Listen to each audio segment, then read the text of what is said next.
Category 1, or Cat1, is the oldest communication cable. It was designed only for voice telephone signals, not data. Cat1 typically contains just one pair of copper wires and supports extremely low frequencies. It worked fine for phone calls, but once computers needed data connections, it couldn't keep up. Cat1 is not recognized in modern networking standards. Today, it is completely obsolete and should not be used for internet connections. Category 2 was an early step toward data networking.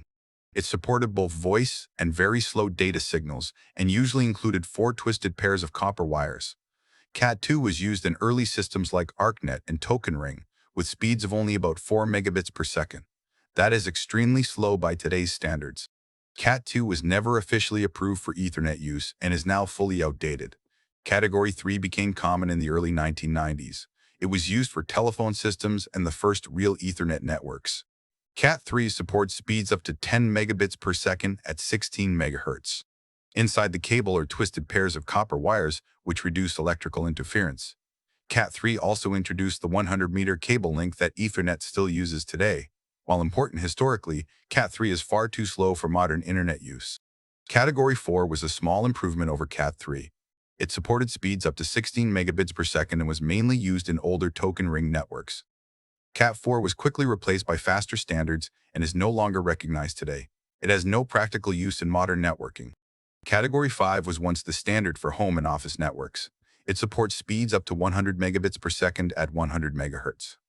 Cat5 uses 4 twisted pairs of copper wires and the familiar RJ45 connector. While fast for its time, Cat5 has been replaced and is no longer recommended for new installations.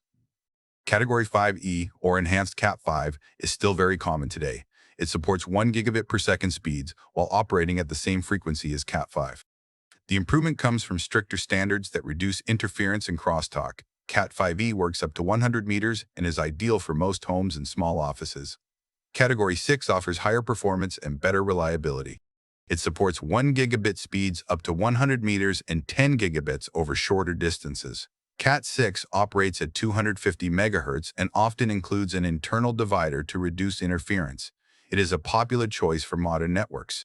Category 6a, or augmented Cat6, was designed for 10 gigabit speeds over the full 100-meter distance. It doubles the bandwidth of Cat6 and offers much stronger protection against interference.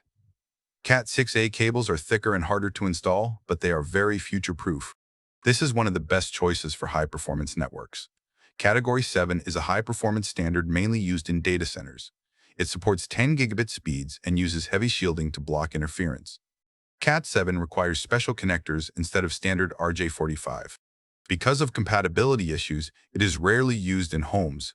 Category 7a increases bandwidth even further. While extremely capable in controlled environments, it requires heavy shielding and special connectors. It was never widely adopted and is uncommon outside of specialized use cases. Category 8 is the newest Ethernet cable standard. It supports speeds of 25 and 40 gigabits per second at extremely high frequencies. To maintain these speeds, Cat8 cables are limited to about 30 meters in length. While powerful, most home users will not benefit from Cat8. So, what should you actually use?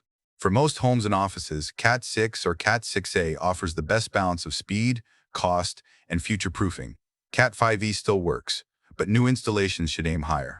Now you know exactly what's hiding behind your network port. If this explanation helped you, consider subscribing. See you in the next one.